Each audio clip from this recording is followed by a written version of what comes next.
akan kami bahas pada presentasi kali ini yaitu yang pertama, karakteristik dan klasifikasi produk dalam pemasaran. Yang kedua, bagaimana penerapan strategi dalam UMKM. Yang ketiga, buatlah bahan perbandingan dua usaha dalam UMKM. Yang keempat, buatlah usaha yang menurut Anda kompetitif di Sumba. Yang kelima, bagaimana mengelola umpan balik dari pelanggan. Yang pertama, karakteristik dan klasifikasi produk dalam pemasaran. Dalam pemasaran, karakteristik dan klasifikasi produk digunakan untuk menggambarkan dan mengorganisir produk berdasarkan berbagai atribut dan fitur yang dimiliki. Terkait karakteristik produk. 1.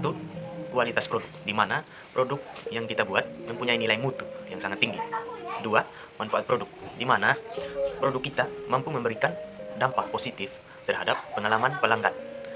3. Merek produk, di mana itu sebagai tanda yang membedakan produk kita dengan produk pesaing kita. 4. Harga produk, di mana itu sebagai nilai yang ditawarkan perusahaan terhadap produknya. Dan berikut klasifikasi produk. 1. Barang kenyamanan, di mana barang ini merupakan barang yang rutin digunakan atau juga sering dibeli oleh konsumen. 2. Barang khusus, di mana produk ini memiliki karakteristik tersendiri yang dapat membedakannya dengan produk yang lain.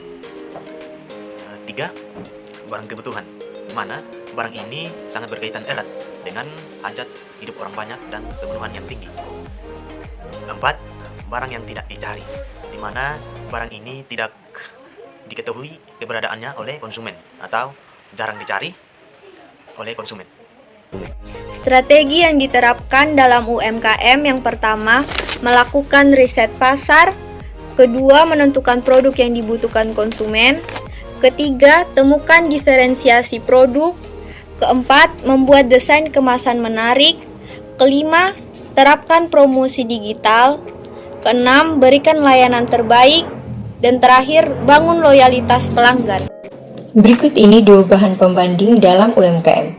Yang pertama, bahan baku. Contohnya bakso ayam menggunakan daging ayam, sedangkan bakso sapi menggunakan daging sapi. Lalu yang kedua, potensi pasar. Jadi bakso sapi lebih banyak diminati oleh pelanggan daripada bakso ayam. Maka perbandingannya adalah bahan baku yang mudah didapatkan, yaitu bakso ayam lebih mudah didapat dalam mencari bahan bakunya, sedangkan bakso sapi lebih agak sulit dalam mencari bahan bakunya. Selanjutnya saya akan menjelaskan tentang usaha yang kompetitif di Sumba. Usaha kuliner seafood, di mana usaha ini jarang ada di Sumba, padahal peminatnya sangat banyak. Bahkan peminatnya bukan hanya dari Sumba, melainkan di luar kota. Dalam usaha seafood ini kita dapat mengembangkan produk. Yang pertama, target pasar, yaitu kita dapat menargetkan kepada pecinta seafood dan membuat usaha seafood ini harus berbeda dengan usaha lainnya. Yang kedua, kualitas. Seafood yang digunakan harus segar dan terjamin dan memberikan diskon dan promo pada awal pembukaan usaha tersebut sehingga dapat menarik minat pelanggan dengan diskon yang kita lakukan. Di sini saya akan menjelaskan tentang bagaimana cara mengumpan balik pelanggan.